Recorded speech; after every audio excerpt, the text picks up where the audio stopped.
Muy buenos días.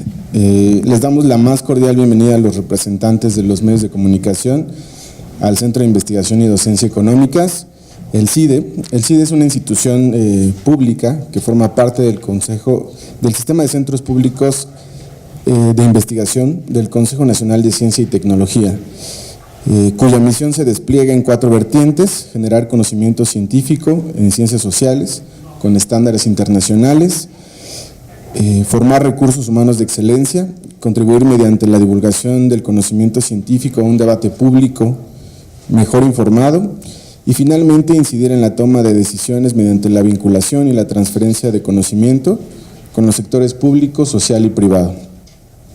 El propósito de esta conferencia de prensa es abonar al debate público mejor informado a través del conocimiento que genera la División de Economía, específicamente por 2 de nuestros mejores profesores, el doctor Fausto Hernández y el maestro Raúl Félix, profesores investigadores del CIDE desde hace más de 20 años.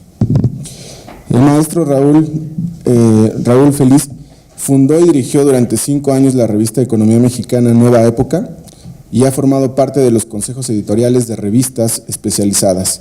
Dirige actualmente la empresa R.A. Feliz Asociados y es consejero independiente del mercado mexicano de derivados.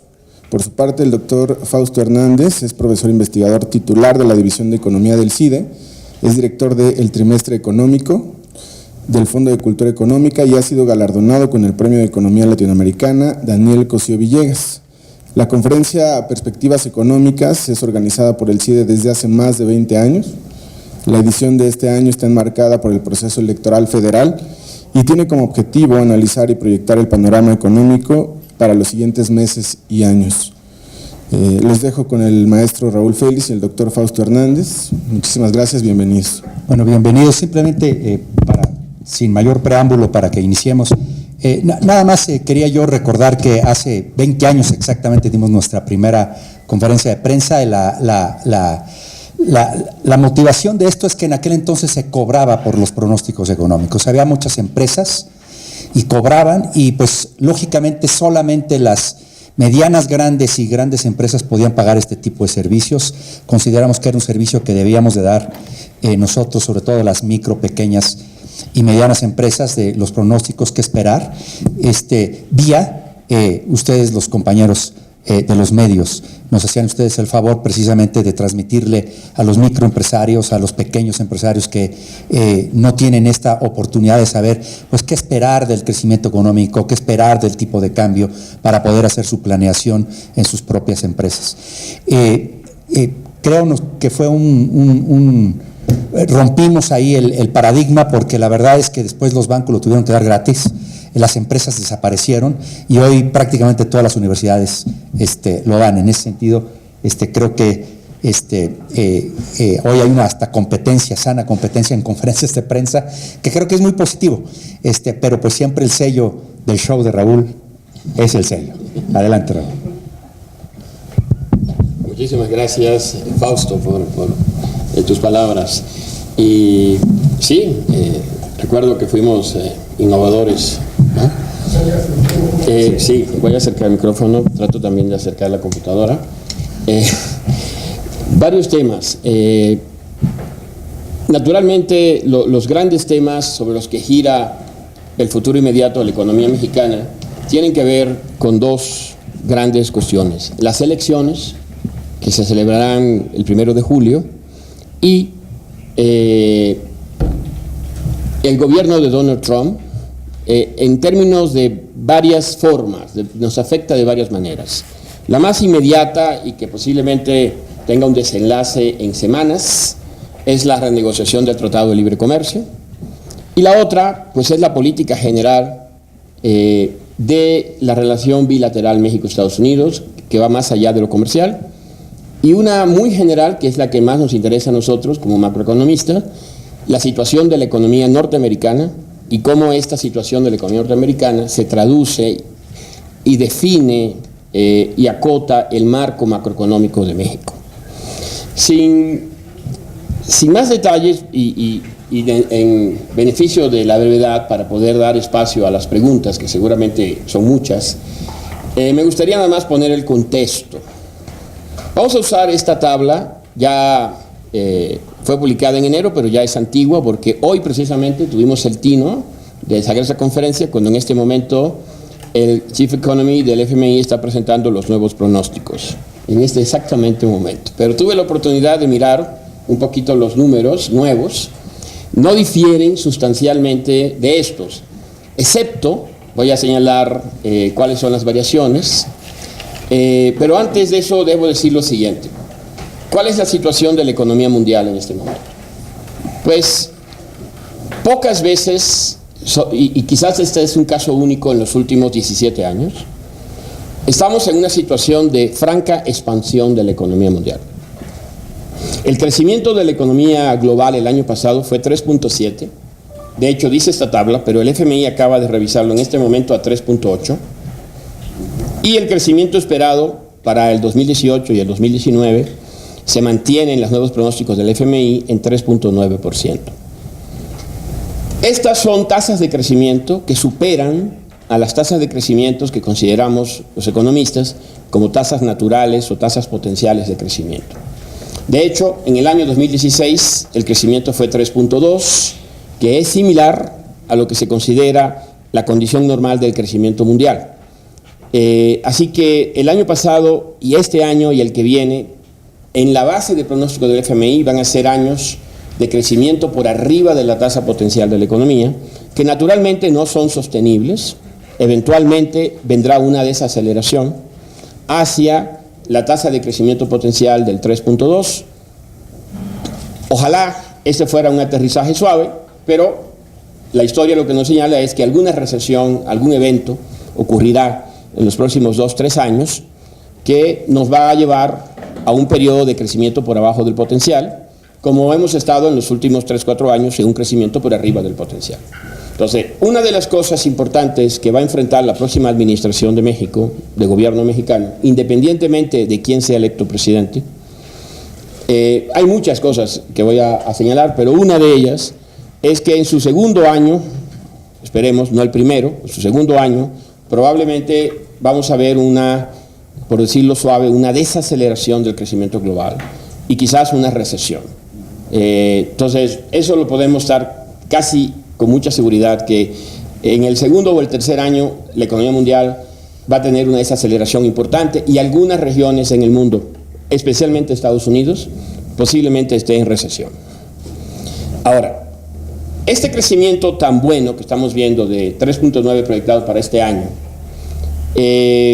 obedece a una serie de factores, pero si lo viéramos en un corte transversal por países, Estados Unidos, en esta proyección que hizo el FMI en enero, ellos preveían un crecimiento de 2.7, hoy lo acaban de revisar a 2.9%.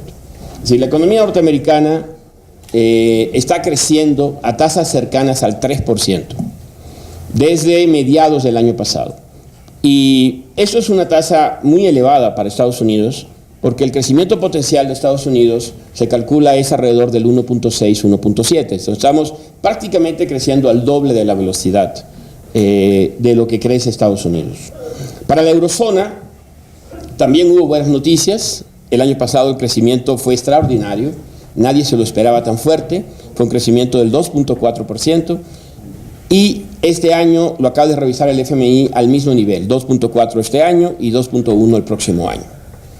En el caso de las economías emergentes no hay variaciones en las revisiones que se acaban de presentar, 4.9% de crecimiento este año, 5% el próximo año. En particular destaca el caso de China, donde el crecimiento el año pasado sorprendió.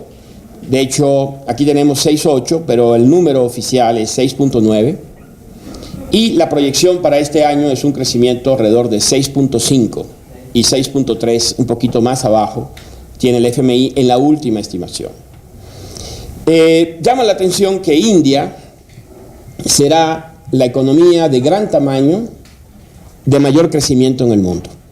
La proyección es que estará creciendo cerca de 7.4 y 7.8% este año. Ahora más cerca de nosotros, en la región latinoamericana, somos partes del mundo emergente, pero no crecemos a la velocidad del mundo emergente. Mientras que el mundo emergente se proyecta un crecimiento del 4.9% este año, impulsado claramente por los dos gigantes, China y la India, América Latina estaría creciendo alrededor del 1.9%, que es incluso por debajo de su tasa potencial. Y esto es importante tener en cuenta esto, es decir, alguien podrá decir, no es tan malo, estamos creciendo. Es un argumento que los políticos hacen frecuentemente. Sin embargo, si ahora que el mundo crece por arriba de su potencial, nosotros crecemos por abajo del potencial, hay algo malo que está funcionando. Porque ¿cuál sería nuestra tasa de crecimiento si el mundo estuviera creciendo al 2.6 o al 2.7? Estaríamos creciendo cerca de cero. Entonces, eso mismo aplica para México. Es decir que México no ha cambiado su tasa de crecimiento, en la misma de siempre, 2.2, 2.3. Sí, pero estamos creciendo a 2.2, 2.3 en un momento donde nuestro socio comercial está creciendo casi el doble de su potencial. Nosotros, si guardáramos la misma relación histórica que guardamos de los ciclos, en este momento deberíamos estar creciendo en México cerca de 3.4%. Entonces, América Latina llama la atención por su bajo crecimiento. 1.9% este año y 2.6% el próximo año. En parte, ese bajo crecimiento de América Latina tiene dos explicaciones. Una, que es estructural, el mediocre crecimiento de México. O sea, la administración actual del presidente Peña, el secretario Videgaray, el Plan Nacional de Financiamiento de Desarrollo, proyectaban que el cierre del sexenio iba a tener tasa de crecimiento del 5.5%. Eso ya nadie se recuerda, ¿no?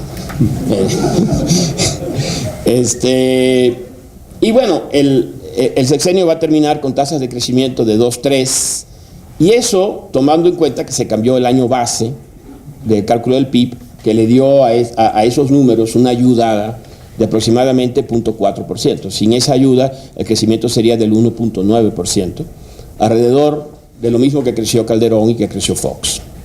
Entonces, son 18 años de crecimiento a una tasa cercana al 2%. A pesar de que se hicieron un conjunto de reformas estructurales que pues se supone iban a permitir desatar esa tasa de crecimiento de 5, o vamos, tal vez era exagerado, pero tal vez un crecimiento de 4%.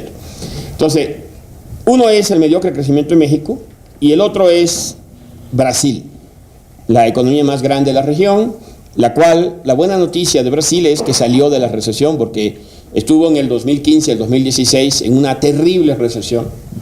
Ustedes saben que esto asociado a dos cosas, una externa, la caída de los precios de los commodities, una interna, la crisis política asociada al tema de la corrupción, que la semana pasada llevó al popular expresidente Lula a la cárcel. Entonces Brasil va a crecer 1.9% este año, 2.1%, entonces América Latina con esos dos gigantes, ahí con crecimientos tan mediocres, pues sesga hacia abajo las tasas de crecimiento globales. Sobre el precio del petróleo, el año pasado, el 2017, fue un año de recuperación del precio del petróleo. El año 2016 y el 2015 fueron años donde los precios del petróleo y otros commodities se colapsaron, lo que provocó la desaceleración de economías como la brasileña, la chilena, la colombiana, la peruana.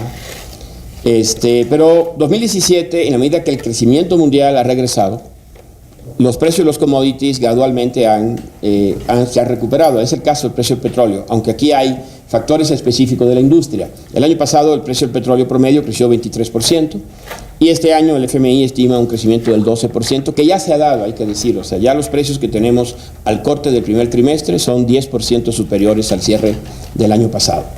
Y para 2019, una caída moderada de 4.3%, lo cual refleja que en el caso particular del precio del petróleo, al menos que ocurra una guerra, una de verdad, no como la del fin de semana, que fue de fuegos artificiales, ¿no?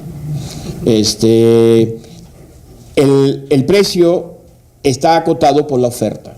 Es decir, los nuevos campos petroleros de Estados Unidos del shale oil son muy elásticos por el momento en los próximos 3-4 años y no permiten un precio sustancialmente arriba de $70, sin que aparezca una gran cantidad de oferta que saque del mercado participación de la OPEP. Sin embargo, si estallara una guerra en el Medio Oriente, que es una probabilidad latente entre Israel e Irán, Estados Unidos, Irán, una desintegración todavía mayor de Siria, pues el precio del petróleo tiene el potencial de regresar a los 90, 100 dólares el barril. En el caso de la inflación, ha habido avances importantes en las economías desarrolladas. El tema de los últimos 4 o 5 años fue dominado por los efectos post la crisis de 2007-2008, donde las economías grandes desarrolladas como Estados Unidos, Europa y ya Japón desde antes mostraron riesgos de una deflación. De hecho, vivimos periodos cortos pero de deflación, donde la inflación era negativa y donde había un riesgo real de quedar atrapados en lo que se conoce como una trampa de liquidez.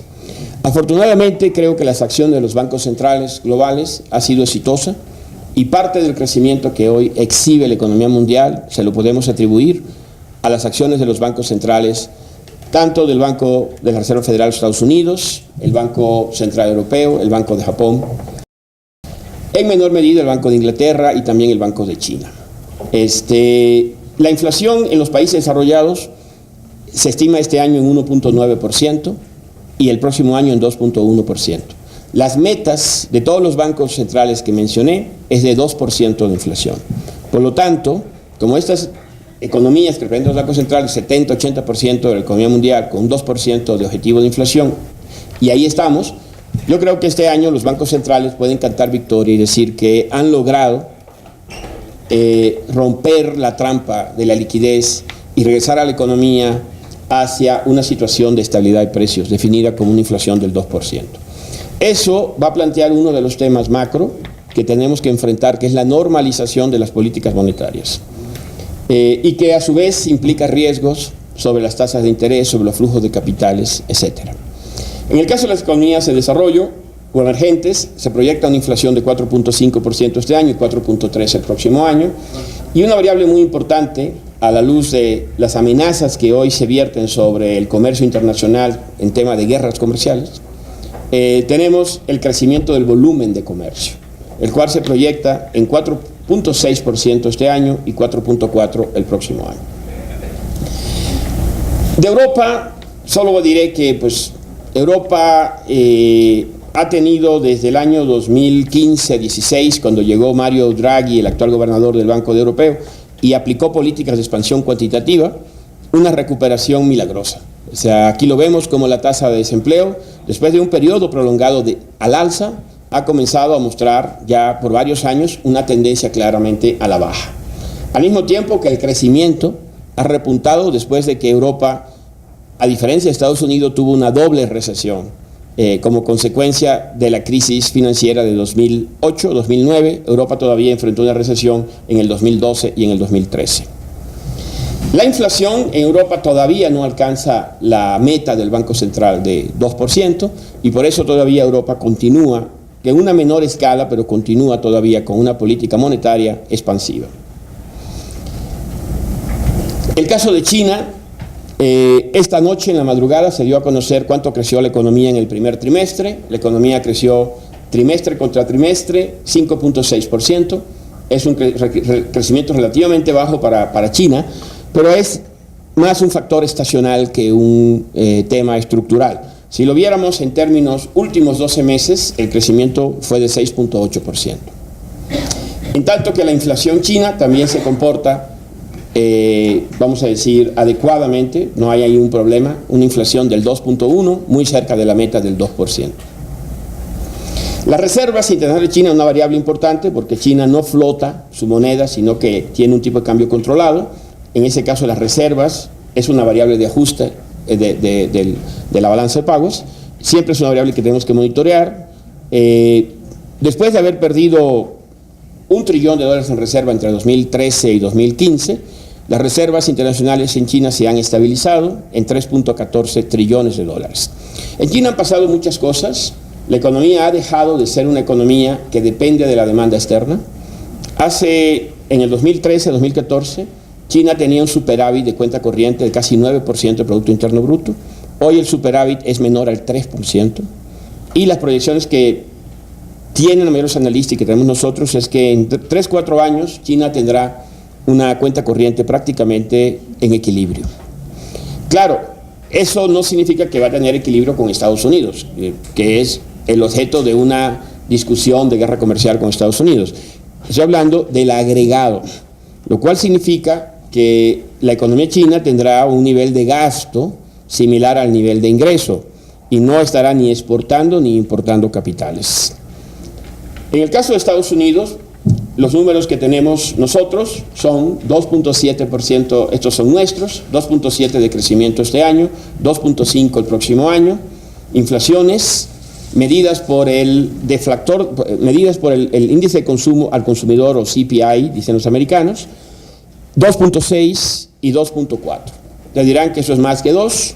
No, porque la Fed usa una métrica diferente y la métrica diferente del Fed se ubica aproximadamente entre 0.4 y 0.5 menos que la métrica de la inflación al consumidor. Así que si la traducimos a esto, estaríamos alrededor del 2%.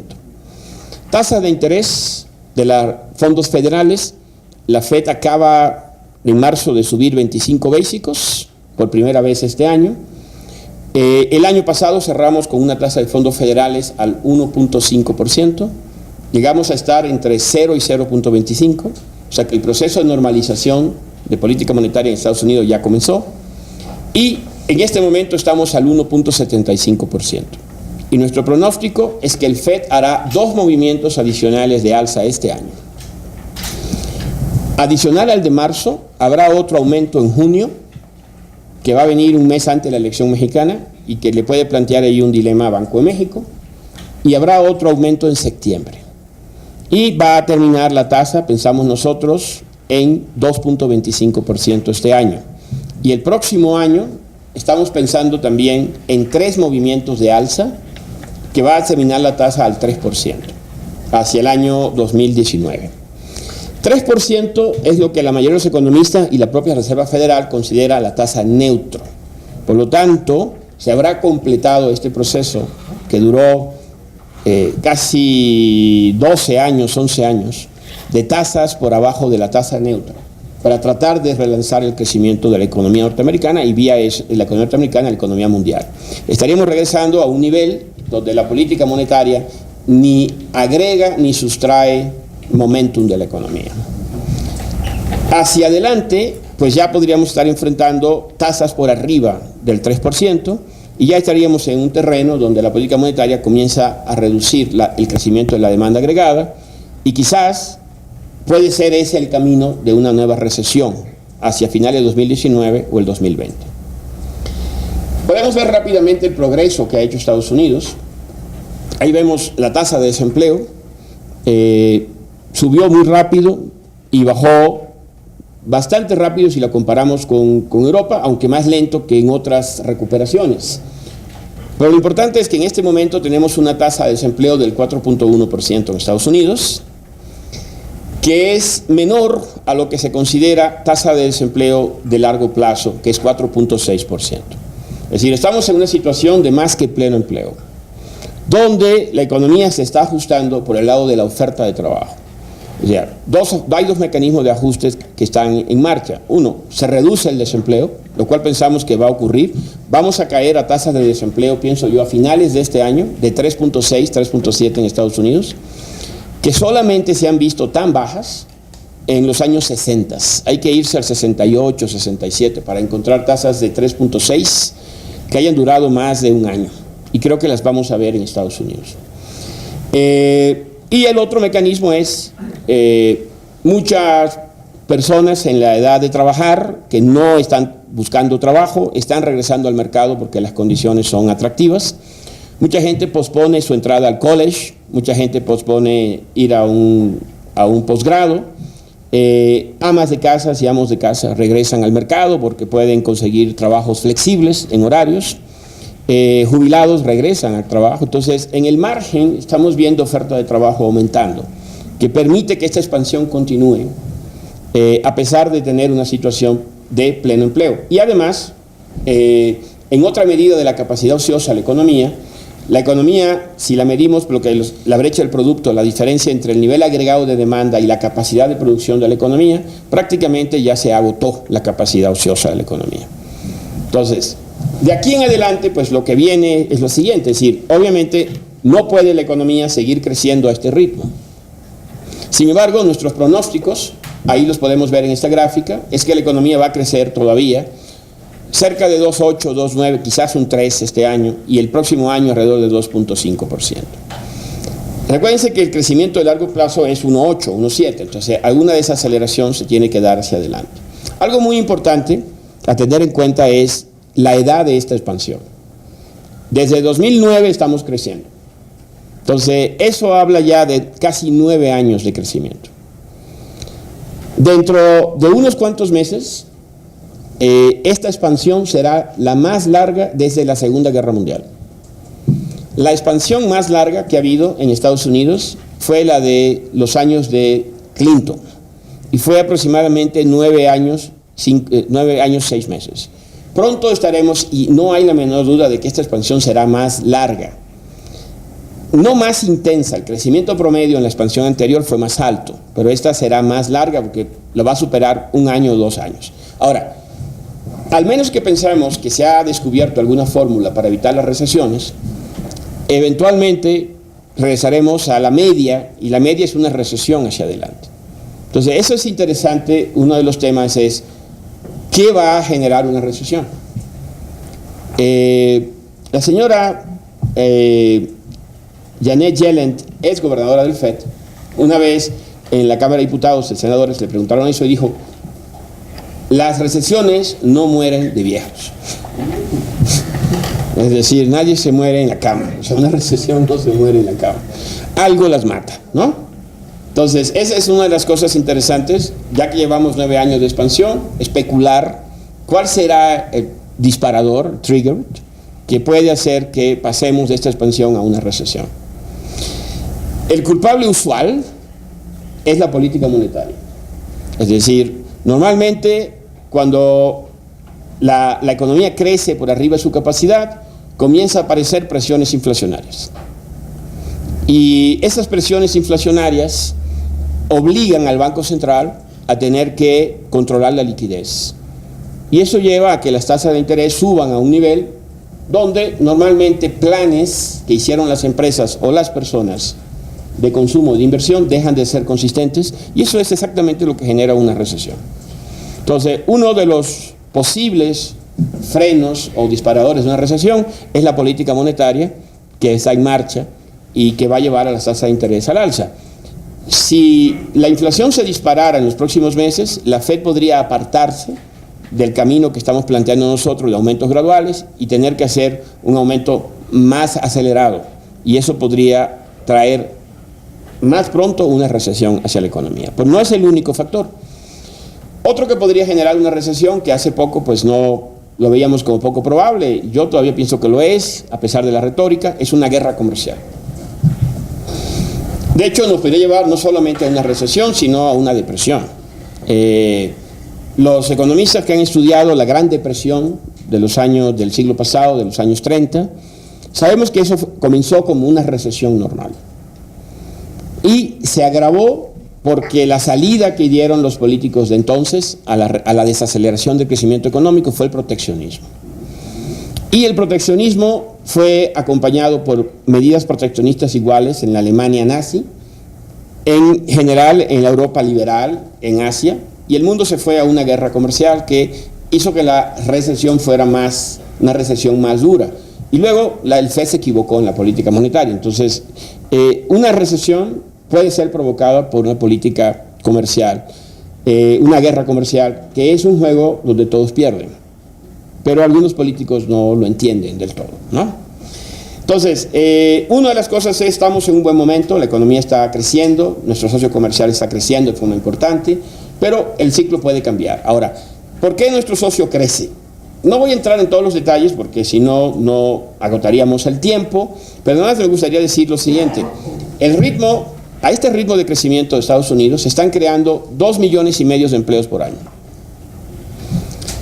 O se están demandando 2,5 millones de empleo por año. Y la economía, por su estructura demográfica, solo agrega 1 millón de trabajadores jóvenes cada año. Así que hay un gap de 1,5 millones. Se puede obtener ese gap de la migración legal y la ilegal. Pero eventualmente lo que va a pasar es que la economía se va a desacelerar para absorber la capacidad disponible, que es 1.200.000 trabajadores al año. Voy a pasar todo esto de la coyuntura, decir nada más que las variables de norteamericanas se ven extraordinarias. Récord de confianza del consumidor, récord de los índices que miden los sentimientos de crecimiento en la industria, en las manufacturas, en la construcción de vivienda, en los servicios, récords, niveles récords.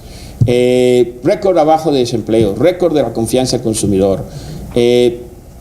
No, vamos, si uno como médico pues tiene que hacer el diagnóstico, dice, pues no se ve que el paciente se vaya a morir pronto, ¿no? O que vaya a entrar en recesión pronto. Pero una de las cosas que no tenemos los economistas bien, y que espero que ustedes, los que estudian economía, lo hagan mejor que nosotros, es poder pronosticar cuándo cambia el ciclo, ¿no? ¿Por qué? Pues, lo que podemos decir es que el ciclo va a todo dar, pero exactamente cuándo va a cambiar, cómo va a cambiar, es difícil de pronosticar, pero sabemos que eso va a ocurrir. La inflación. Ahí vemos cómo la inflación al consumidor en Estados Unidos tuvo un periodo de deflación y ya nos hemos acercado gradualmente a lo que consideramos la meta. Ahí la meta está recalibrada como 2.4, pero es para tratar de traducir la meta del FED a ese índice que es más popular, que es el índice de la inflación al consumidor.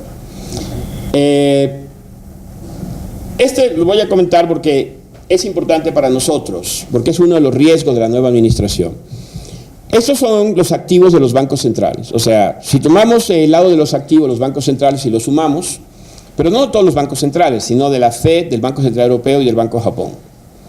Al mes de marzo eran 15 trillones de dólares, todo convertido a dólares. Ahora, observen cuánto eran antes de la crisis, en el 2007. Eran un poquito más de 3 trillones de dólares. Es decir, se multiplicaron por 5. Esas fueron las políticas monetarias. No la única factor, pero fueron un factor importante en lanzar esta fase de crecimiento por la que estamos atravesando. Por lo menos podríamos pensar que fueron el empujón que hubo que darle al coche de la economía para que generara lo que hoy parece ser un crecimiento autosostenido. Entonces, esos 15 trillones vienen así. La FED, 4.5 trillion, el Banco Europeo, 5.5 trillion y el Banco de Japón, 5 trillion. Como proporción del tamaño de la economía es increíble. La FED tiene un balance que es 22% de la economía, el Banco Central Europeo 40% de la economía, y Japón prácticamente ha licuado 100% de la economía con 95% en activos líquidos. Entonces, y China, como tiene un tipo de cambio fijo, para evitar que el yuan se aprecie, tiene que expandirse igual que los bancos centrales globales, porque eso es lo que haces cuando tienes un tipo de cambio fijo, no tienes control sobre tu balance. O sea, eso es exactamente lo que hace el tipo de cambio fijo. Tu balance no lo puedes controlar porque tienes que comprar la divisa extranjera para evitar la apreciación. Y vía ese mecanismo, ahí vemos cuánto ha crecido el balance del Banco Central de China, a 5.7 trillones de dólares. Entonces, toda esa liquidez en el mercado tiene que ser sacada, no necesariamente de un golpe, pero de alguna forma los bancos centrales han comenzado están jugando papeles que le debería tocar a la banca privada. Entonces, la banca central se tiene que ir retirando y la banca privada tiene que ir entrando. Y este proceso puede ser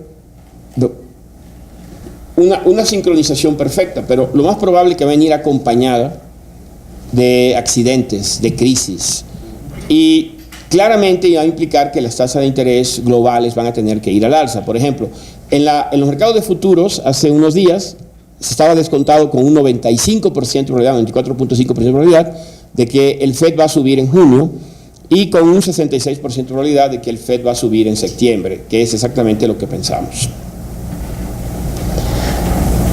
De Trump Economics, decir dos cosas muy rápidos, o sea, porque nos impacta a nosotros. Uno de los factores que está explicando esta última parte del crecimiento, sobre todo este año, es la reforma fiscal aprobada por el gobierno y el Congreso norteamericano el año pasado. Esa reforma yo creo que tiene dos partes. Déjeme comentar algo muy importante. Es una reforma que no es fondeada, o sea, que no es neutra en ingresos. Es decir, va a aumentar el déficit. Entonces, una reforma fiscal, y aquí tenemos un especialista, tiene dos efectos. Tiene efectos de eficiencia y tiene efecto de estímulo, ¿no? Si viene con un déficit, eso estimula la demanda. Y al mismo tiempo mejora la eficiencia y puede hacer que el crecimiento potencial sea mayor. Ahora, la economía americana está sin brechas de producto. O sea, está en más que pleno empleo, con un PIB igual o mayor que la demanda. Entonces, lo que menos necesita Estados Unidos en el corto plazo es una política fiscal que le dé un estímulo a través de mayores déficits. Pero es lo que va a tener. Por eso el riesgo es que la economía se puede sobrecalentar en los próximos trimestres. Ahora, la parte de la eficiencia, creo que sí Estados Unidos necesitaba hacer algo con su tasa corporativa. Una tasa corporativa de 35% era una anomalía, era de la época de los dinosaurios, ¿no? Ustedes pueden ver ahí cómo están las tasas corporativas, cómo se han movido a través del tiempo. Si vemos la distribución en el 2017, las tasas corporativas están entre 20 y 25%. Estados Unidos tenía un 35%, que es una tasa de los 80s. De hecho, ahí vemos el número de países, más o menos, que tienen ese tipo de tasas, y lo que hizo el gobierno es poner una tasa del 21%. Entonces, en ese sentido, yo creo que está bien, había que hacerlo, porque además las empresas no pagaban 35, buscaban 1000 maneras para no pagar 35, dejando los activos, las utilidades fuera de Estados Unidos, haciendo mecanismos de gestión activa. Entonces, yo creo que se simplifica mucho el manejo fiscal de Estados Unidos con una tasa de 21%. Y creo que es la decisión correcta. Adicionalmente, se estableció, voy a pasar muy rápido, pero le van a entregar la presentación, se estableció un estímulo durante 5 años, a través del cual las empresas van a poder deducir al 100% las inversiones en equipos de capital fijo. No en infraestructura, no pueden deducir edificios. Pero para nosotros es importante eso, porque eso nos resta competitividad a la hora de la rentabilidad de la inversión. O sea, las empresas van a poder deducir al 100% todo equipo de capital que hagan durante los próximos 5 años. Y al mismo van a pagar una tasa de 21. Entonces, ¿qué tasa efectiva vas a pagar? Depende de cuánto estés invirtiendo. Si eres una empresa que invierte porque estás creciendo de forma importante, tu tasa efectiva se va a reducir de forma sustancial, en algunos casos a menos de un dígito. Claro, este es un efecto transitorio de 5 años, pero es lo que ya está teniendo un impacto importante, porque el crecimiento que estamos viendo en Estados Unidos no solamente es del consumo, sino que desde hace ya 6 meses hemos visto un boom de inversión en equipo de capital. Además, se le da una solución, me parece creativa, al tema de las utilidades generadas en los últimos 30 años, 40 años, que no se regresaron a Estados Unidos. Ahora se pueden regresar pagando un impuesto de una sola vez. Y ese dinero se puede usar para redistribuirlo a los accionistas a través de pagos de dividendos, recompra de acciones, inversión en activo fijo e incluso aumento de salarios, ¿no? Entonces, todo eso está generando un círculo virtuoso que está generando mayor crecimiento en la economía. También la reforma trae una reforma a la parte de los individuos. No voy a entrar en los detalles. Yo creo que esta es más cuestionable. Naturalmente, todo el mundo está de acuerdo con que le bajen los impuestos. Yo no estaría en desacuerdo. Sin embargo, dadas las presiones que en pensiones, seguridad social tiene Estados Unidos, bajar los impuestos a las personas físicas se me hace una decisión equivocada. Además, para poderlo hacer más o menos transitable, estas reducciones son transitorias hasta el año 2025. O sea que en el 2025 las tasas de impuestos a las personas físicas regresan a sus niveles anteriores. Pero en el camino van a dejar un mayor déficit, y ese mayor déficit se va a traducir, como vamos a ver, primero aquí lo vemos los déficits, como de déficit que dejó Obama de 2.5, 2.4, vamos a regresar a déficit de 5%. Y la deuda, como proporción del PIB, se va a subir arriba del 100%. Naturalmente, esto lo que quiere decir que para las tasas de interés la trayectoria hacia adelante es bastante incierta. Hasta ahora se han comportado bastante bien las tasas, todavía son muy bajas, pero hay que tomar en cuenta dos cosas, que el FED y los otros bancos centrales van a seguir subiendo las tasas de corto plazo de políticas, porque tienen que reducir sus tamaños de balance.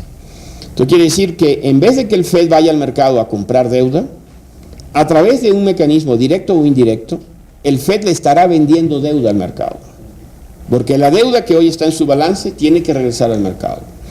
Pero el déficit de 500 a 1 trillón de dólares que va a costar esta reforma, dependiendo los supuestos que hagamos, se va a tener que fondear también. Y esto quiere decir que la oficina del presupuesto de los Estados Unidos acaba de estimar que en 2 años vamos a tener déficits norteamericanos de 1 trillón de dólares cada año. Entonces eso quiere decir que el Tesoro no lo va a fondear la Fed. Entonces eso es, el Tesoro va a tener que emitir papel. Entonces yo lo que veo es el mercado de bonos. De un lado, la Fed estuvo siendo el comprador importante en los últimos 12 años. Y ahorita se retira y se va a volver el vendedor. Y los mayores déficits acompañados a la reforma fiscal van a traer al Tesoro como un emisor ya importante en cantidades todavía más grandes de papel. Todas las tesorerías del mundo y de todas las empresas del mundo van a tener que competir por un ahorro más escaso. Y esto va a hacer más altas las tasas de interés libres de riesgos, las tasas de interés corporativas, y también va a hacer más difícil el acceso a los mercados. Se van a hacer menos líquidos, etcétera, etcétera, etcétera. Entonces, una de las cosas que deben planificar los países es precisamente cómo van a refondear su deuda a mediano o largo plazo y si van a poder tener acceso para fondear los déficits proyectados.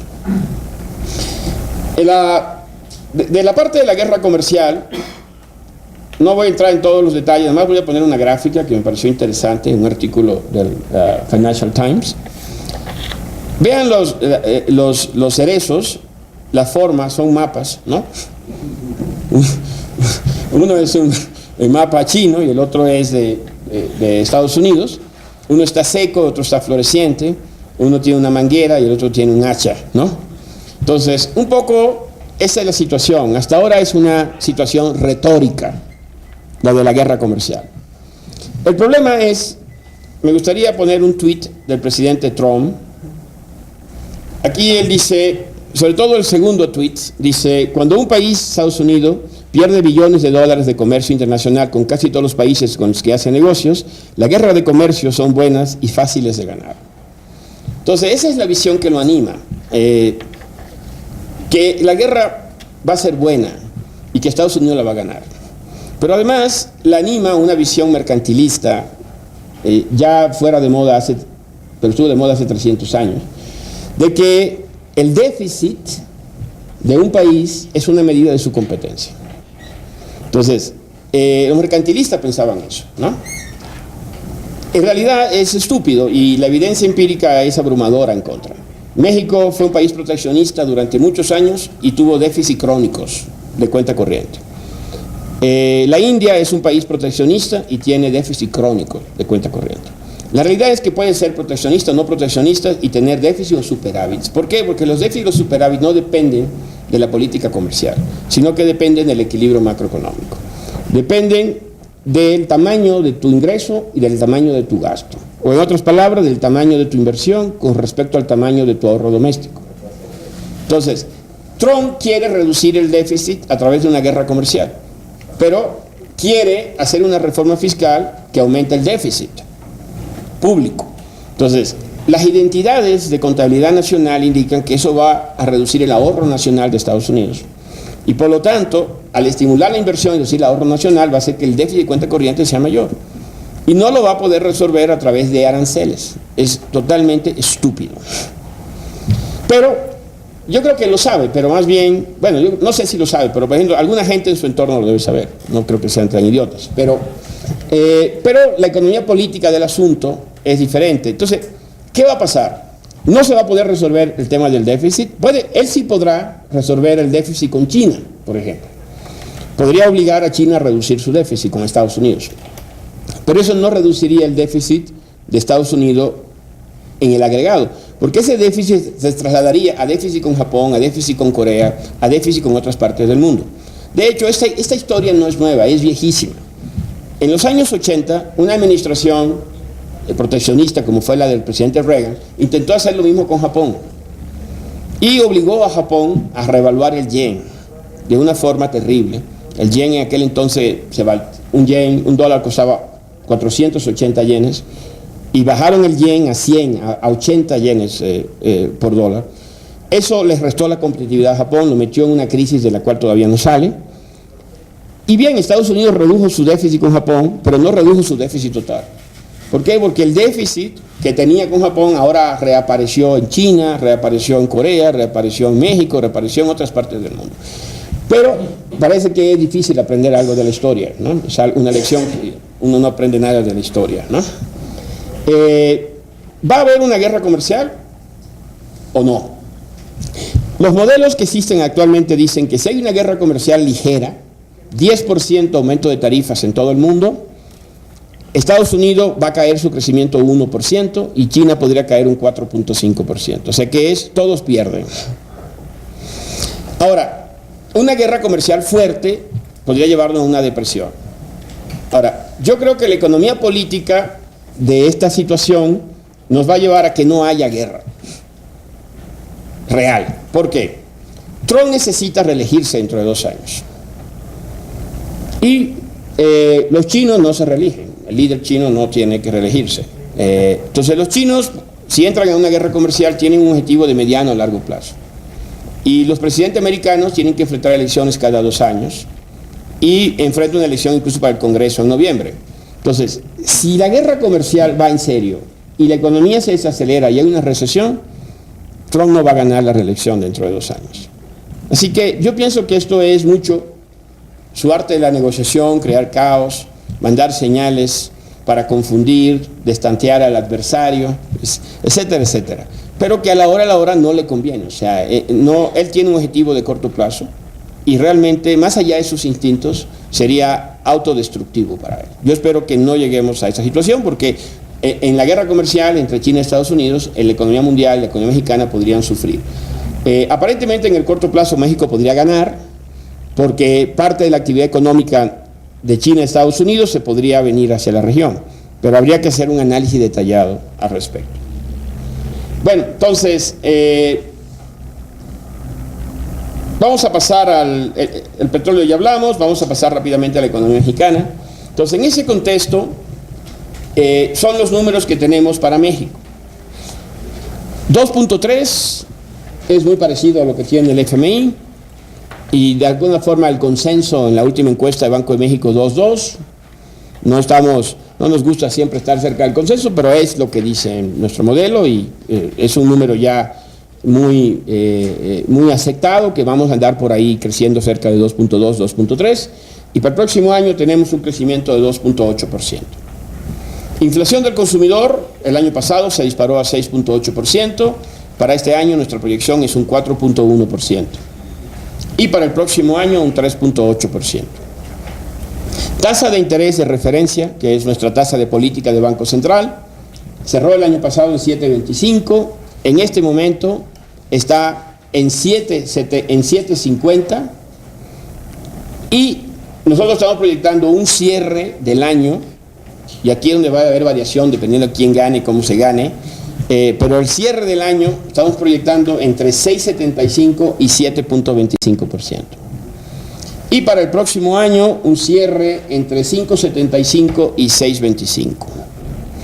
La tasa neutra en México, a la que llegaremos tal vez en el 21, por ahí 2021, debe ser algo así como entre 4.75 y 5.25. O sea que estaremos todavía por arriba de la tasa neutra. El bono de 10 años ha tenido un extraordinario desempeño porque la curva en México se ha aplanado, no obstante que la parte corta ha subido 450 básicos, 4.5%. Las tasas de largo plazo, de 10 años en adelante, se han mantenido exactamente estables, lo cual es una buena señal de confianza del mercado en la capacidad del Banco Central de anclar las expectativas de inflación de mediano y largo plazo. En términos del precio del petróleo, para la mezcla mexicana, nuestra proyección es $63 este año y $61 para el próximo año. El tipo de cambio, que es la variable de ajuste y que pues este pronóstico tiene toda la incertidumbre del mundo, cierre este año 18.60, cierre el próximo año 18.70. El cierre del año pasado fue 19.66 y el año anterior 20.65, así que es una trayectoria de apreciación del tipo de cambio. En términos de la inversión extranjera, tenemos el déficit de la cuenta corriente que estamos estimando para el 2018 en 19.9, o sea, 20 billones de dólares, que es apenas el 1.6% del PIB, y 22.4 billones, 1.9% del PIB el próximo año. Esto es muy importante porque si post las elecciones se desata un tigre, ¿no? Es muy diferente la situación que teníamos en el 95, donde teníamos un déficit de cuenta corriente de 8.5% del Producto Interno Bruto, con un déficit del 1.5% del Producto Interno Bruto. Además, ese déficit de 1.5% del Interno Bruto casi se puede financiar, casi al 80%, con las utilidades de la inversión extranjera directa, que normalmente se reinvierte. Es decir, que nuestro déficit de caja es mínimo. Entonces, ¿por qué es importante el déficit de cuenta corriente? Porque el déficit de cuenta corriente es como un déficit de caja. Hay que cerrarlo a fuerza. Entonces, si no conseguimos quien nos lo financia, se tiene que ajustar el gasto o la inversión. Eso fue lo que generó el desplome económico de México en el 95. Teníamos un déficit de 8.5% del Producto Interno Bruto que se fondeaba con recursos de corto plazo.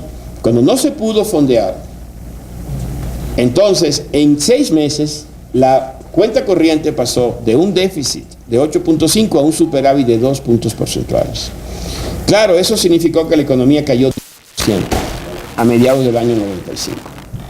Vamos a simular un escenario similar.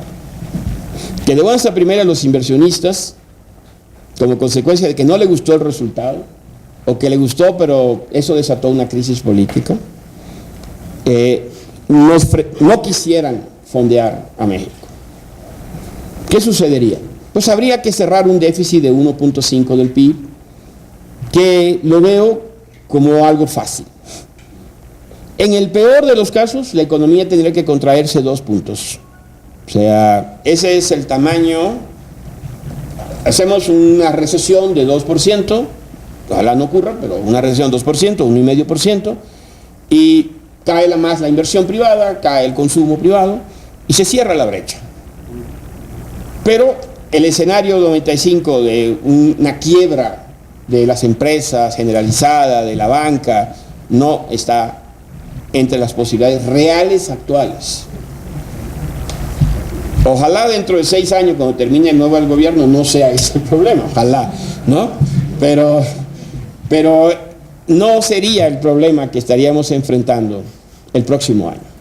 Aún en el escenario, un escenario no bueno, o sea, un escenario donde los inversionistas digan, no queremos invertir más, la economía se desaceleraría, tendríamos tal vez una recesión de 2%, y luego tal vez el crecimiento hacia adelante, tendríamos un par de años de crecimientos ceros o ligeramente abajo de ceros, y luego tendríamos un crecimiento muy mediocre hacia adelante también, pero es muy diferente eso al desastre que se vivió en el 95, que pudo haber sido mucho peor si no hubiese sido por el rescate que hizo el gobierno de los Estados Unidos con el Fondo Monetario Internacional en el 95 y el 96.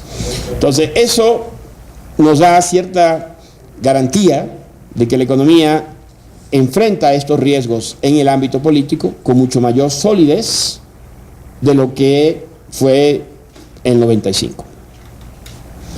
En términos de inversión extranjera, pues el año pasado recibimos 53.680 millones de dólares, 29.700 directa, 23.900 a través de portafolios, y nuestra proyección para este año es menor, 48.000 millones de dólares, 28.000 directas, 20 de portafolio.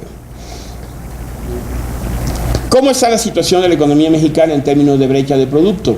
Pues Pues aquí nosotros tenemos nuestra estimación, nos da una brecha negativa de menos 0.91, pero hay muchos riesgos, o sea, las bandas de riesgo nos dicen que la brecha podría ser positiva o podría ser negativa.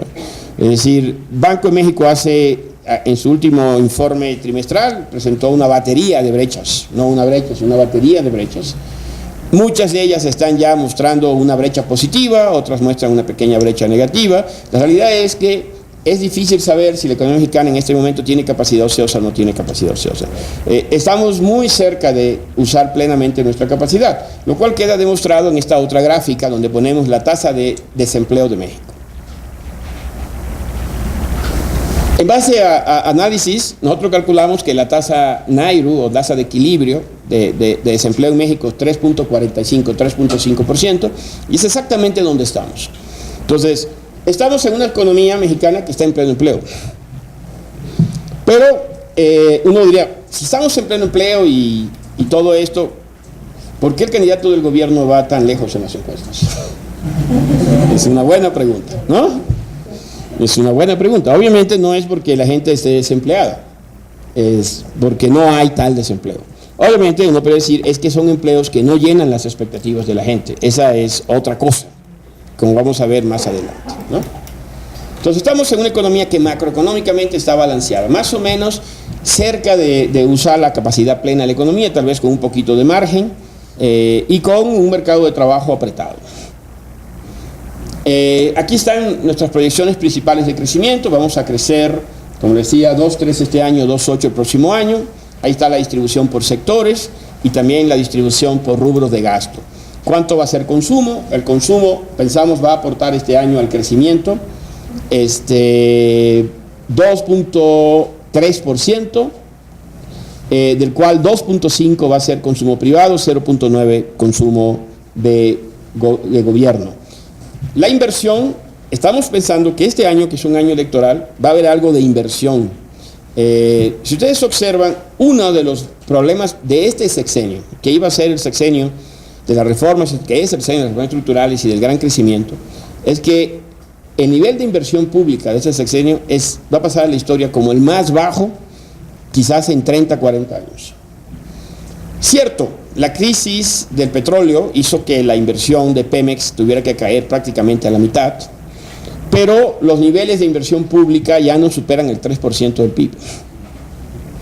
Históricamente hemos tenido 4,5, 5, que es insuficiente para el desarrollo de México. Deberíamos estar invirtiendo 7% en el sector público. Ahorita tenemos la mitad de eso, ni la mitad de eso. Ha sido uno de los grandes frenos al crecimiento. El tema, bueno, va asociado a la caída de la producción de Pemex, la caída del precio del petróleo en el 15, el 16, y la caída de la inversión, pero también en todo el sector público. Entonces paso muy rápido, aquí vemos un poquito los sectores, cómo vamos a crecer. El sector industrial, curiosamente el año pasado tuvo una contracción, a pesar de que la economía mundial está creciendo muy bien, y a pesar de que la manufactura en México sigue creciendo muy bien. El problema que ha frenado el crecimiento de la industria se llama minería de petróleo y la construcción por la infraestructura, ¿no? Entonces, esos dos rubros, construcción y minería, han contrarrestado un crecimiento decente de la manufactura, no extraordinario, pero decente. Y eso solito le ha restado a la economía 0.5, 0.6, 0.7% de crecimiento. Este año pensamos que va a haber una recuperación porque la economía americana va a jalar más fuerte, pero para esta parte del ciclo, nuestro sector industrial debería estar creciendo al 4%. Y la mejor proyección que tenemos es un crecimiento de 0.9% para este año. Vemos creciendo al consumo, vemos que un poco la inversión ha sido, como les decía, el pendiente de esta administración. Se voy a pasar rápido para ir ya a los puntos finales. Me gustaría hacer una pequeña evaluación del tema del mercado de trabajo. Decía, si tenemos pleno empleo, porque sí tenemos pleno empleo, ¿por qué las encuestas muestran un rechazo a la administración pública actual? Yo diría aquí vemos un poquito este tema, ¿no? Se supone que el presidente Peña es el presidente del empleo, ¿no? Aquí vemos el tema del empleo en México. El empleo total son 52.9 millones, de acuerdo a la encuesta nacional de ocupación y empleo. Pero el empleo formal, o sea, los registros en el IMSS, son... Y el empleo informal, el INEGI son 14. El empleo formal o eso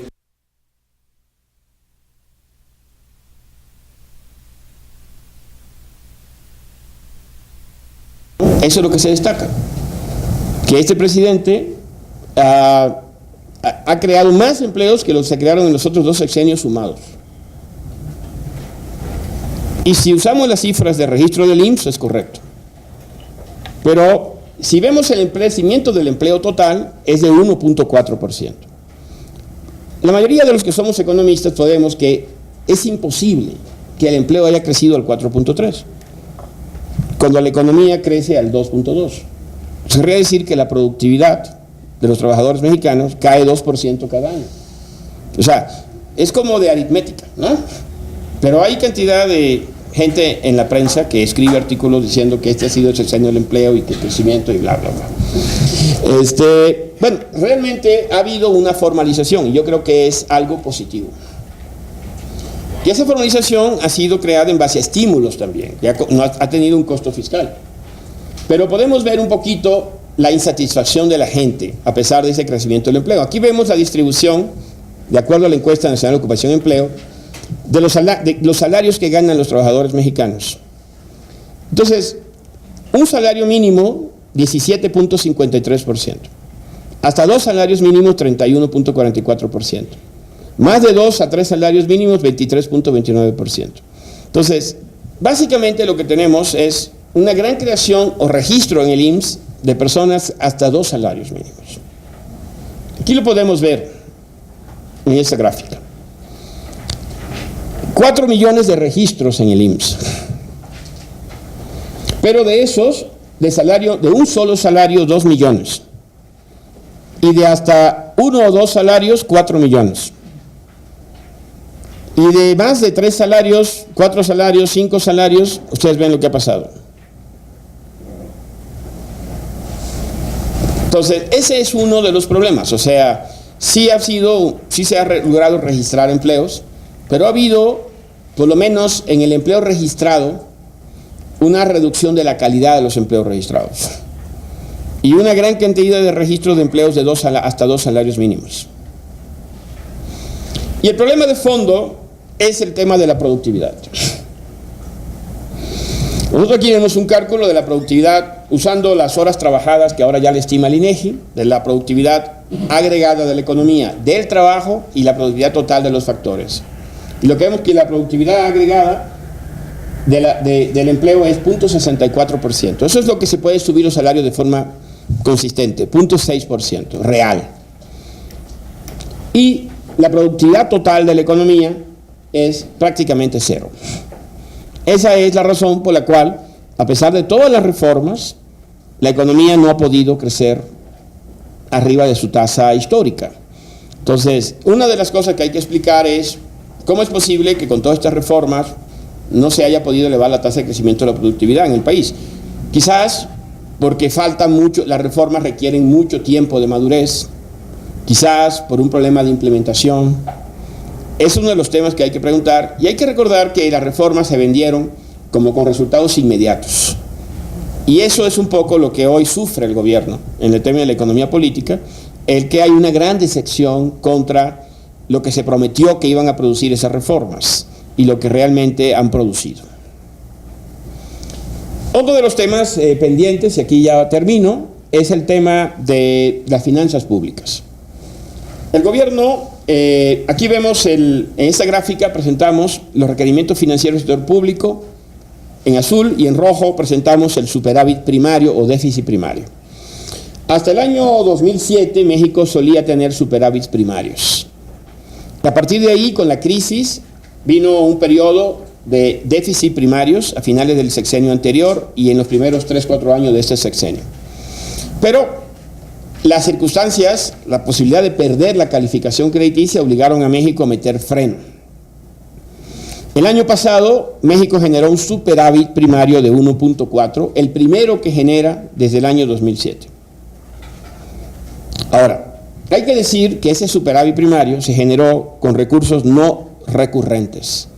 Un pago de dividendo que hizo Banco de México, exactamente por 1.4 trillones, por 1.4 puntos del PIB al gobierno, 350,000 millones de pesos. Si quitáramos ese ingreso extraordinario, hubiésemos tenido un superávit cero, que es incluso bueno, no es tan malo. La meta del gobierno es tener este año un superávit de 0.8 y el próximo año un superávit de 0.9. Entonces, hacia adelante, yo creo que para estabilizar la deuda como proporción del PIB, se requiere un superávit del 1.6% del PIB. Entonces, suponiendo, el año pasado, en realidad, con recursos recurrentes, el superávit era cero, o un poquito negativo, déficit. Y para que esto sea sostenible requerimos 1.6. El gobierno se ha comprometido a lograr 0.8% este año, pero no sabemos si lo va a lograr o no, pero se requiere el doble de eso. Entonces, el nuevo gobierno, pues, tendrá que enfrentar, si quiere que la deuda no crezca con proporción del Producto Interno Bruto, tendrá que enfrentar la necesidad de conseguir recursos para generar un mayor superávit primario. Al mismo tiempo, pienso yo que en la parte corporativa de los impuestos en México es necesario bajar la tasa del actual 30%. ¿Cuál debería ser esa tasa? Discutible, pero yo creo que no más de 25%. Entonces, ¿cómo hacer esos ajustes? Aumentar el superávit primario, bajar la tasa corporativa con la estructura fiscal actual es un gran problema. Y es uno de los grandes temas que tendrá que enfrentar el próximo presidente. Pero además, no voy a entrar en ese juego, si sumara todo lo que están prometiendo, ¿no?, en las campañas, sería prácticamente imposible. Pero vamos a suponer que eso no es serio, ¿no?, en ninguno de los tres casos, ¿no? Lo que sí queda es que el nuevo gobierno tendrá que iniciar posiblemente con una reforma fiscal.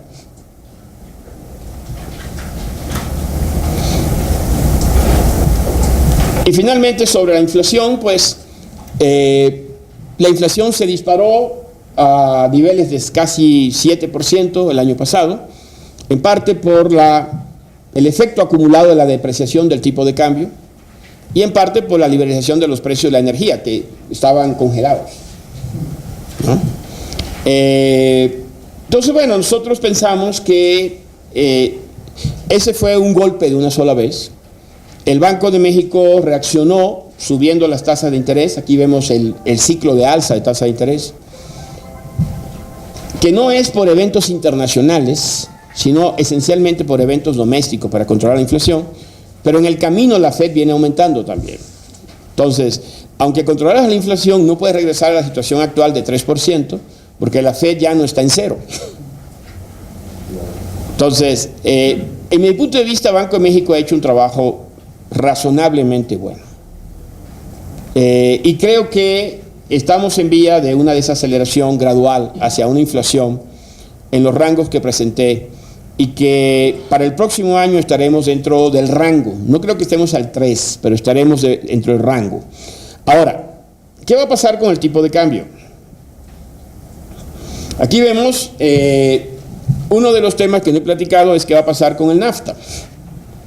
Entonces, bueno, hay la expectativa de que en 2 semanas, o a más tardar la primera semana de mayo, tengamos un anuncio de un acuerdo en principio.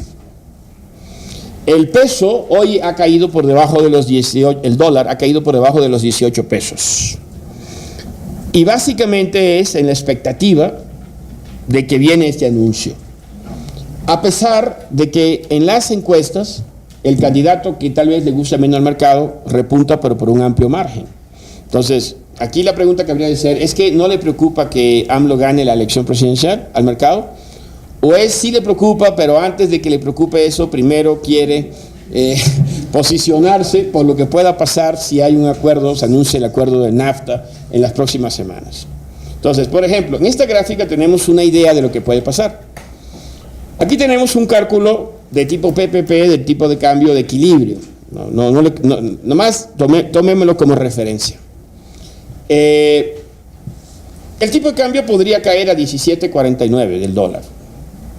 En las próximas semanas, si hay un anuncio de un acuerdo de libre comercio que es benigno para México, no tan malo. Yo creo que benigno no va a ser, pero no tan malo para México. Y una vez que ya estemos en esa zona, 17.70, 17.80, el mercado va a hacer un switch y va a comenzarse a enfocar en el riesgo de las elecciones. Claro, no es lo mismo enfrentar el escenario post-elecciones con NAFTA que sin NAFTA. Si tenemos el NAFTA, a lo mejor los niveles que vamos a ver de tipo de cambios en un escenario políticamente sensible podrían ser 20 pesos, 19 altos. Si no tenemos al NAFTA, en un escenario sensible podríamos ser los que ya vimos, 23, 24 pesos. Ahora, ¿qué va a pasar finalmente? O sea, como la variable de ajuste es el tipo de cambio, es flexible y es bueno que así sea. O sea, yo decía, por el lado de la cuenta corriente no me preocupa porque el ajuste que hay que hacer en la economía será menor. Ahora, ¿qué pasa si los inversionistas extranjeros quieren llevarse sus activos? O sea, si los inversionistas extranjeros quieren llevarse parte de su portafolio de bonos que tienen en México. Bueno, esperemos que el Banco de México no les compre sus bonos a una tasa subsidiada. Yo creo que tendrían que venderlos en el mercado. Y luego tratar de convertir esos pesos en dólares, lo cual implicaría que durante un periodo de turbulencia podríamos ver 22, 23, pongan el número que ustedes quieran, ¿no? Pero eso no sería permanente. Porque el mismo hecho de que el precio de la deuda baje, el valor del dólar aumentara, va a limitar el flujo especulativo de capital. Entonces, ¿habría una consecuencia sobre la inflación? Sí, podría haberla, porque mientras el tipo de cambio se aleje, ya sea transitoriamente durante un año y medio a niveles de 19 o 20, eso tendría un pass-through a la inflación. Pero si el Banco de México se mantiene creíble buscando una meta del 3% y ajusta las tasas a donde sea necesario, eventualmente la inflación y el tipo de cambio regresarían hacia valores cercanos a su equilibrio, que no serían muy lejos de los 18.70, 18.80 que estamos proyectando. Ahora, ¿qué pasa si el Banco de México pierde su autonomía y es capturado y ahora pues se dedica a financiar al gobierno? Pues entonces yo ya no hago pronósticos, ¿no? ¿A dónde puede ir el tipo de cambio? Pues no sé, ¿no? Lo que sabría es que a donde llegó es el punto para el próximo nivel más alto, ¿no? No habría esa cuestión del mean reverting, de que regresaría a cierto nivel, que se puede alejar transitoriamente, pero hay un ancla nominal en la economía. Entonces, depende de muchas cosas. Entonces, las elecciones, ya aquí concluyo, nada más pongo esta gráfica del portal de Oráculos. Así están las preferencias, 43% por López Obrador, 29, son promedios, 29 por Anaya, 23 por José Antonio Meade y 6 por Margarita. Hay un debate el domingo, entonces la pregunta es, ¿qué pasa si gana Anaya, si gana Meade?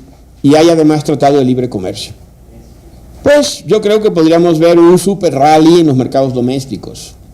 El tipo de cambio podría caer hasta a los 17 pesos el dólar, e incluso abajo de 17 pesos, 16.80, 16.90. Hay margen dentro de la competitividad para que eso pueda suceder.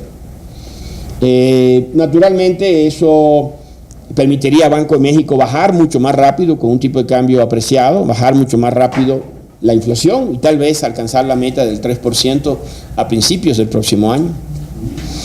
Y seguramente eso permitiría un repunte en el crecimiento porque muchos proyectos de inversión privada que están detenidos se agilizarían y como la economía viene de un periodo de crecimiento tan mediocre y mientras la economía mundial esté creciendo, es posible que veamos una aceleración a crecimientos arriba de 3%, 3.5% transitoriamente el próximo año.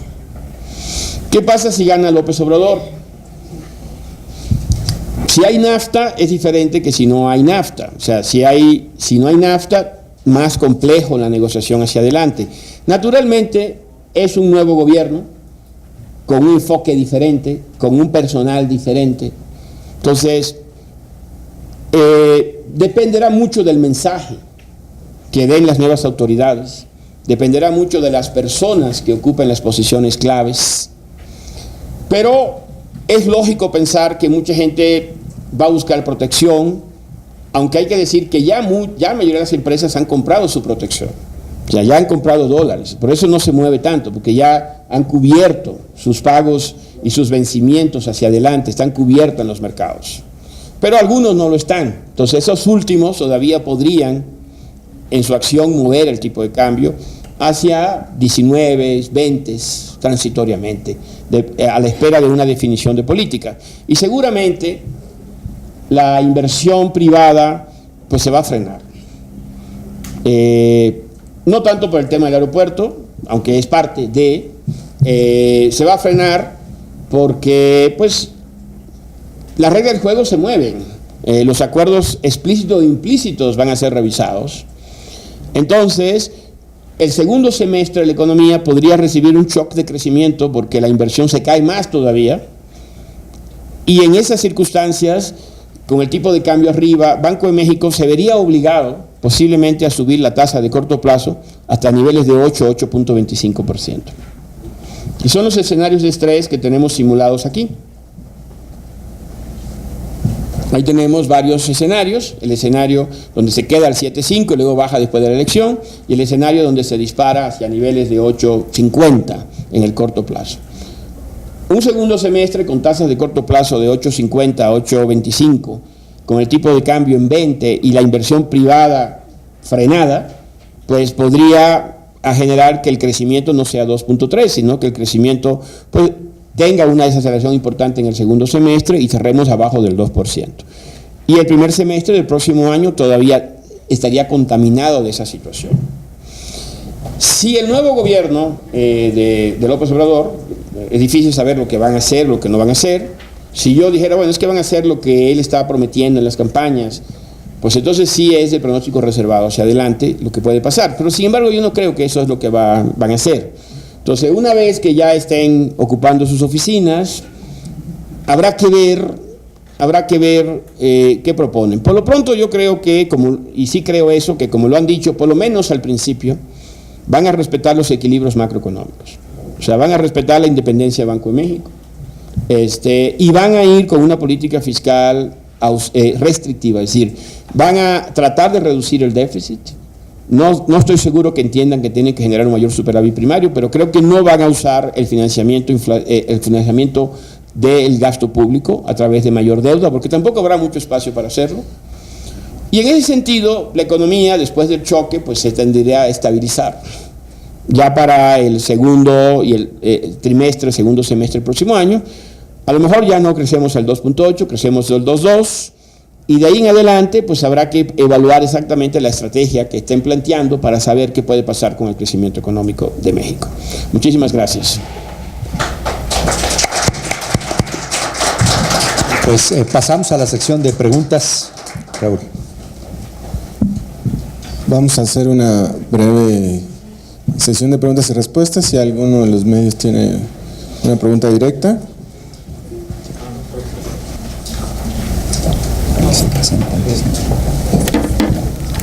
Hola, buenos días. Sobre las cifras que presentaron de empleo, ahí cuál sería la perspectiva, así como nos la presentó ahorita, de si ganan Anaya Omid o si gana Andrés Manuel. Gracias. Mira, mientras la economía crezca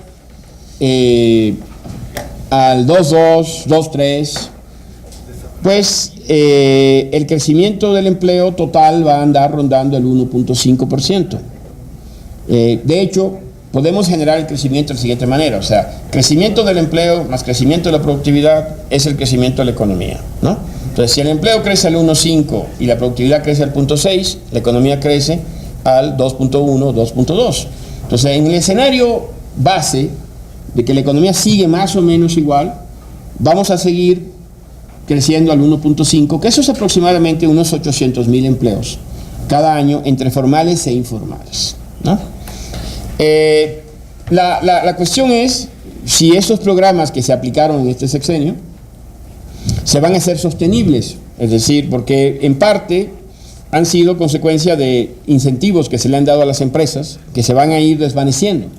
Entonces, si el nuevo gobierno mantiene los incentivos y mantiene esa política de tratar de formalizar cada vez más a la fuerza laboral o no, ¿no? Entonces, el empleo, yo preveo que el empleo va a seguir creciendo en ese orden, 800,000 empleos por año, que más o menos es lo que crece la fuerza laboral en el país.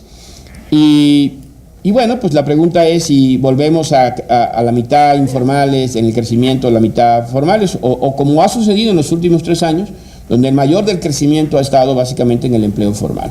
Para que el empleo crezca más rápido que eso, se requiere que la economía crezca a tasas más elevadas. Es posible, dado el lento crecimiento que hemos tenido en los últimos 2 años, 3 años, es posible que si la economía se acelerara a crecer al 3% un par de años, es el escenario optimista, ¿no?, que comentamos, pues el empleo, el crecimiento del empleo pudiera ser hasta de 1.300.000, 1.400.000 personas. ¿Y la tendencia de los salarios también se continúa? Sí, yo creo que vamos a tener aumentos de salarios promedios de la economía en términos reales, alrededor del 0.7%. Si la inflación finalmente se va a estabilizar al 3,5%, esto implicaría que vamos a tener aumentos salariales en promedio, calculo yo, de 4.3, 4.4% hacia adelante. Buenos días, soy Alejandro Juárez de Expansión. Me gustaría preguntarle, usted mencionó ahorita que el nuevo gobierno o la nueva administración debería de comenzar debería de tener una propuesta de reforma a la estructura fiscal. Me gustaría que si podría profundizar un poco en cómo sería esa reestructura. Esa es mi primera pregunta. Y la segunda nada más es el impacto, si es posible calcular el impacto real que tenga a los niveles económicos, macroeconómicos, la posible cancelación de proyectos como por ejemplo el del nuevo aeropuerto. Voy a contestar la última y te dejo a ti, Fausto, la de las reformas, ¿no? ¿Sí? Mira, el aeropuerto es un proyecto de alrededor de $12,000 millones, tal vez un poquito más.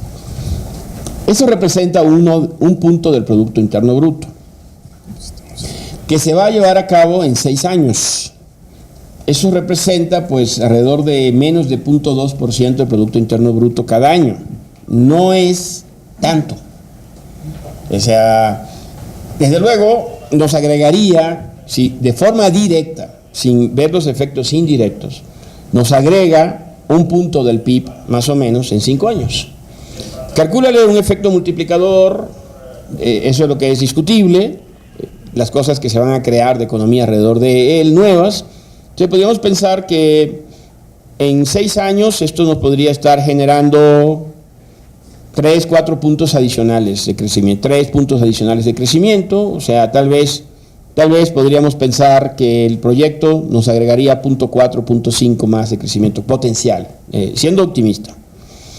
Ahora, una cosa es, se cancela el proyecto de Texcoco, pero va a haber otro proyecto, ¿no?, que es un proyecto que costaría menos dinero, tendría un impacto, además es una obra de menor escala, tendría un menor impacto, pero no trabaría, no generaría un cuello de botella en el aeropuerto, de que no puedan aterrizar los vuelos o que la gente no pueda salir, ¿no?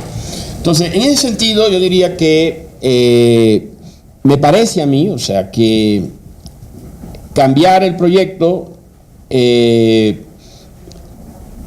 que hacerse, yo creo que ese tema se tiene que hacer un análisis técnico. Entonces, desafortunadamente, estamos en un debate político sobre un tema que es técnico, ¿no? Entonces, y yo creo que no va a llegar a ningún lado la discusión, porque López Obrador no se va a mover de su posición. Él ya estableció una posición que le ha sido rentable políticamente y no la va a cambiar en medio de la discusión. Yo lo que diría es, hay que, una vez que gane, si gana López Obrador y la racionalidad impera, habrá que mandar a hacer un estudio de si, aún siendo una opción inferior haber hecho el aeropuerto en Texcoco, esa opción sigue siendo inferior ya que la obra comenzó y que se ha hecho un desembolso importante de gasto. Y la impresión que yo tengo es que el estudio va a decir que hay que continuar la obra. Entonces, es lo que yo creo que va a pasar. Ahora, si por una razón ideológica se echa para atrás y se echa a perder todo el dinero que se ha tirado ahí, pues habrá un costo para la economía y habrá un costo en la relación con los empresarios, que sin duda puede dañar a la inversión, la dinámica de la inversión privada a principio de gobierno. Sí. Fausto tenía algo. Sí. Se tiene que ordenar ese tema, no se va a ordenar durante el proceso electoral. ¿Por qué? Porque las voces de alarma o de alegría durante los procesos electorales tienen que ubicarse alrededor de un objeto que de manera sintética transmite el mensaje. López Obrador escogió el aeropuerto como su payaso en las bofetadas. Correcto. El punto es que quien sea quien gane la elección, adoptemos el supuesto que si es hoy va a ganar López Obrador, se va a tener que topar con la realidad de que un proyecto de ese tamaño tiene que ser sometido a un análisis de optimización. Y el modelo de optimización, ¿cuál es la restricción fundamental para una reforma? Se llama seguridad aeronáutica. Si la opción opciones quiere decir, una de las opciones que analicen no entra dentro de los umbrales de seguridad aeronáutica, no tiene ni sentido discutirlos. Correcto. La protesta se tira a la basura, tan simple como eso. Y la restricción, o sea, está sujeto el proyecto de nuevo aeropuerto de México. Es que el lugar donde tiene que estar, que es en el Valle, tiene que estar, porque es donde está el mercado y todo. Tienes una restricción de cuál es el volumen de espacio navegable que tienes arriba. No es fijo, no es todo el horizonte. Hay una orografía del Valle Alto de México, ¿verdad?, que te da un cierto espacio navegable. Y tú no puedes andar metiendo vuelos que salgan y lleguen por todos lados. Y entonces el análisis de seguridad aeronáutica se convierte en la condición sine qua non, lo que se llama en un análisis de optimización, la condición necesaria. La condición necesaria que haga construcción sine qua non. Será todo eso, entonces te despides de todas las aerolíneas aéreas internacionales si quieres llegar al otro enfoque. De acuerdo.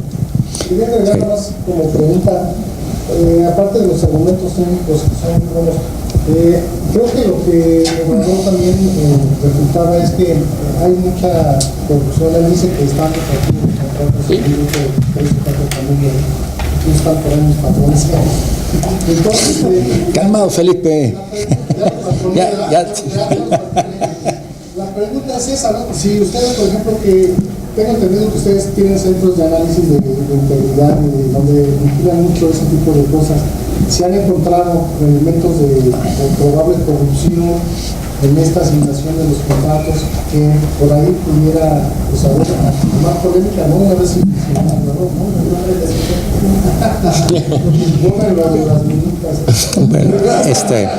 yo respondiendo un poco a la parte fiscal, la parte fiscal, lo primero que hay que entender es, yo estaría de acuerdo con Raúl, digo, las campañas políticas, pues son campañas. Nadie ve la parte del ingreso, nadie ve las restricciones presupuestales se usan para ganar, eso hay que entenderlo. Yo no sería tan inocente como para decir que de aquí en adelante debemos hacer que todos los candidatos hagan sus promesas dentro de la restricción presupuestal, pues yo creo que eso es un sueño. Y yo creo que eso tenemos que estar conscientes. Ahora, lo que sí nos conviene, lo que sí tenemos que preguntarnos, que es un poco lo que decía Raúl, es lo primero es, hay 92% del gasto que ya está comprometido.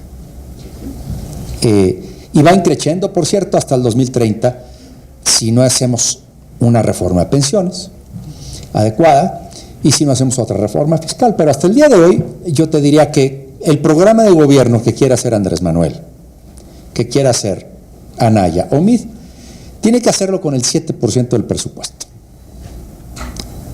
Punto. El otro está comprometido, tenga el proyecto que tenga. Podemos eficientarlo, podemos hacer algunas cositas, porque si quisiera yo cambiar, pues entonces tenemos que decir a los estados, ya no te voy a dar el 20.5% de las participaciones.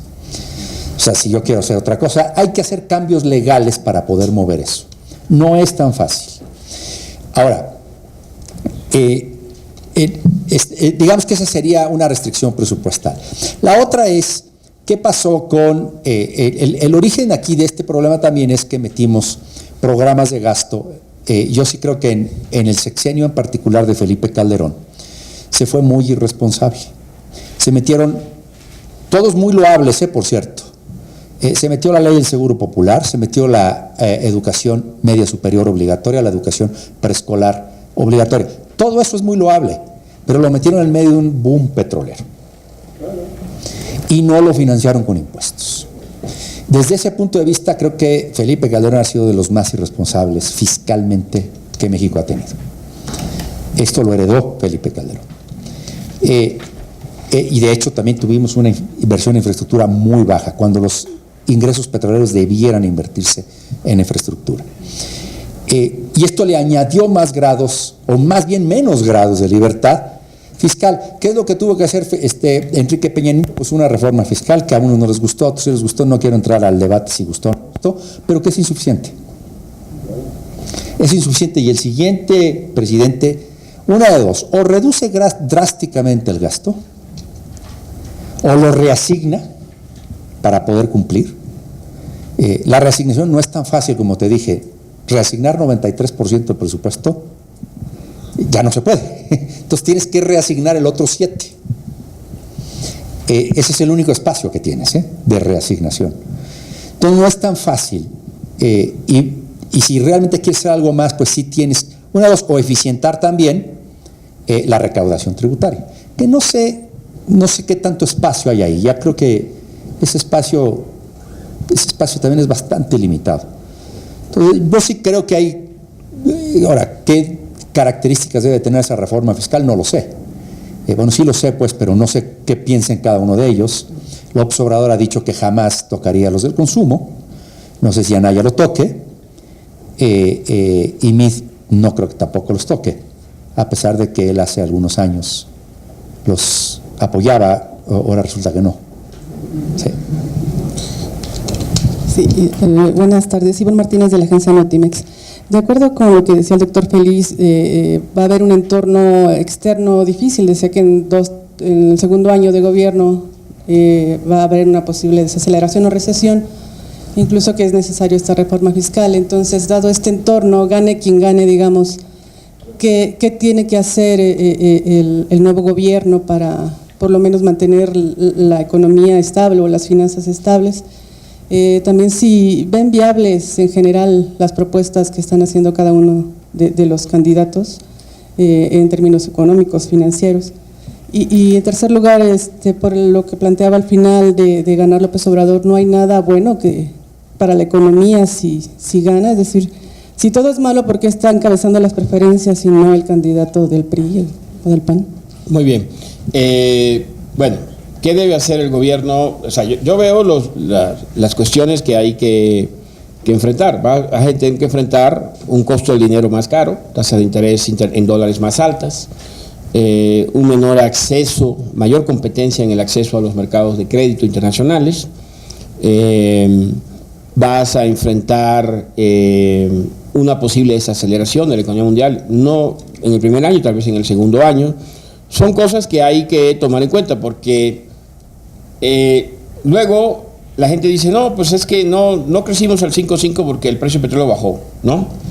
Es decir, los planes que se vayan a hacer para el sexenio tienen que ser robustos, es decir, no puedes suponer, no va a haber recesión, las tasas de interés van a ser bajas, el precio del petróleo va a ser alto, porque entonces todo es, pídele una carta a Santa Claus, ¿no? Entonces, bien, esas son las restricciones.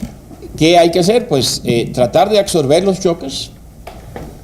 Hay un marco macroeconómico, tenemos un tipo de cambio flexible, tenemos una política monetaria autónoma, un banco central independiente, que puede manejar ese asunto, puede manejar que las tasas de interés suban, puede manejar un tipo de cambio más competitivo, puede manejar, hay formas de hacerlo, que no son un desastre. O sea que tampoco es el fin del mundo, simplemente así es. O sea, estamos, los buenos tiempos de la economía mundial que describí no van a durar para siempre. Y en algún momento la parte baja, alta del ciclo va a cambiar hacia la parte baja y es algo que hay que tener en cuenta quien sea el próximo presidente. Ahora, contesto en parte al tema que mencionaste.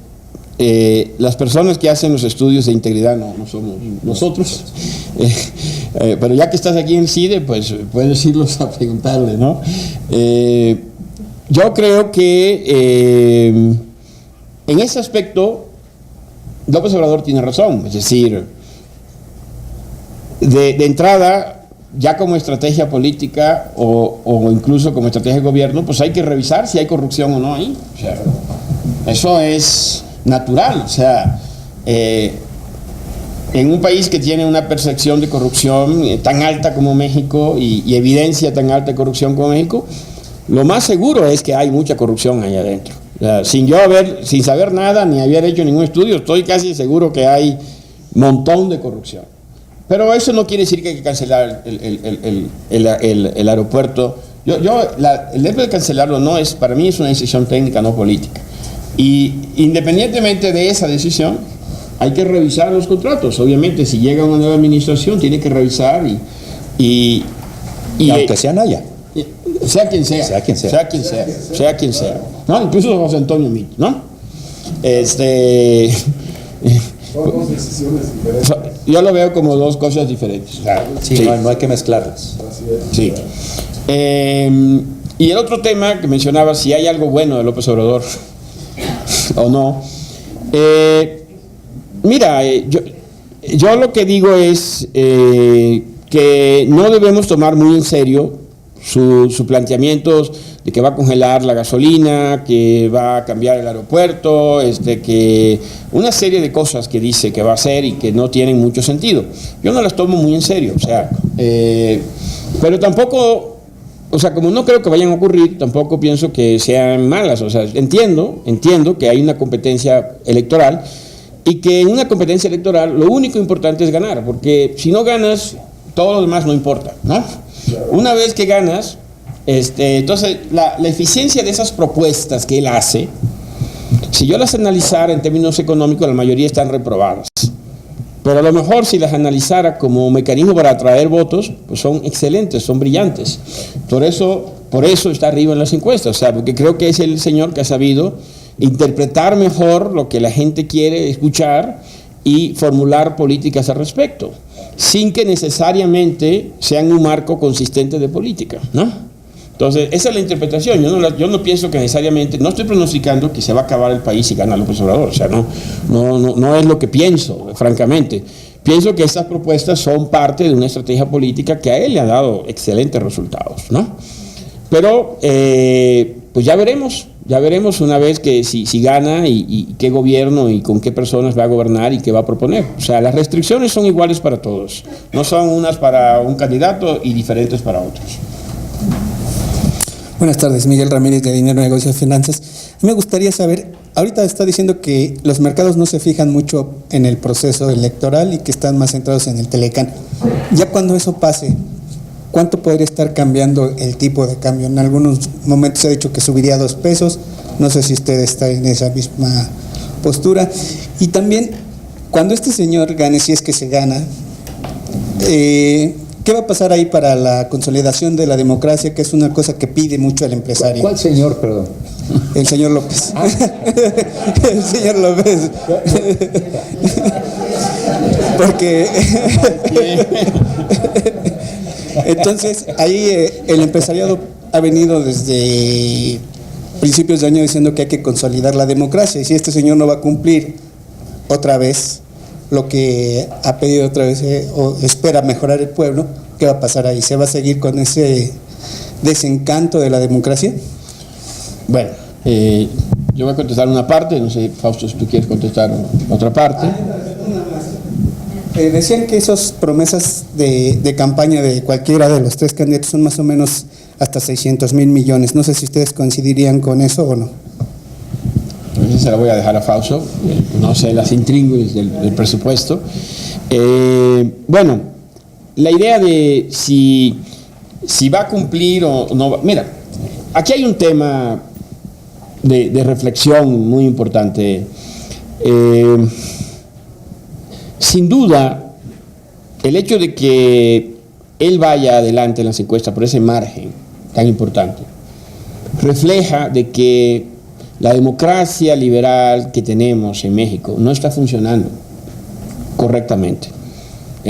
Si estuviera funcionando correctamente, él no estaría en ese lugar.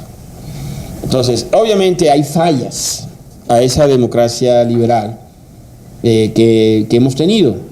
Por ejemplo, el caso del TRIFE, no me metieron en temas que no son los míos, claro, que revela tal vez instituciones controladas por élites que no están bajo el control democrático.